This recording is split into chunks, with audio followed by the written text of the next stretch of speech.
So here's a thought. What if none of this has ever been about the science? Maybe it's always been about politics and control. Joining me now to react, Douglas Murray, author of The Madness of Crowds. Douglas, it seems to me that there was this surprisingly negative reaction from so many people who've bought into every rule that they were supposed to follow to what should be received as welcome news.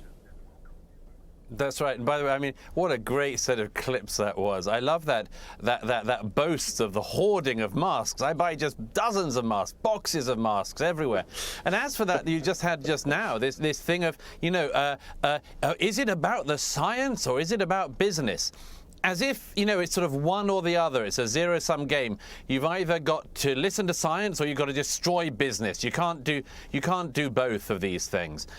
This just demonstrates a madness that is going on in America and around the world about this. You're absolutely right, Ben. There are people who are seriously disappointed at the CDC's new guidance. Any normal, rational, reasonable person should be delighted that the CDC has said that the quarantine period has gone down from 10 days to 5. It's absolutely in line with what we know about the Omicron variant, which is that it is the weakest and least significant variant of this so far, with the least number of hospitalizations, the least number of deaths connected to it. If Omicron isn't the moment at which you can start to cut quarantine and much more, it's hard to know when that would be. But you see a lot of these people that you've just cited, they don't want to ever go back to normal. They don't want to return to the pre-COVID world. They love the COVID world. It allows them to control everything and everyone, and to focus on this one issue to the destruction of everything else, including the economy.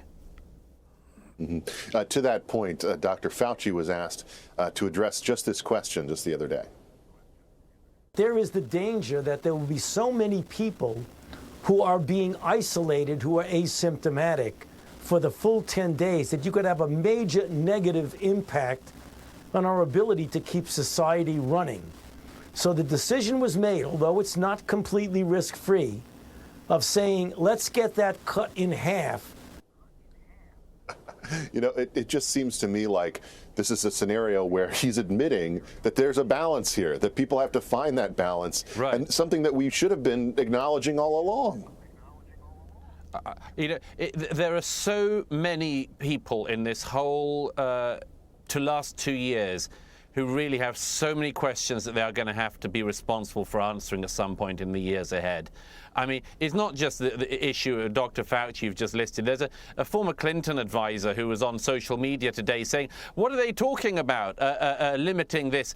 Children are going to have to be going back to school and then everyone's going to be killed again. And, just think about this lack of ability to weigh up and balance reasonably issues to do with the virus and the threat, and, for instance, the education of young people in America, children in America.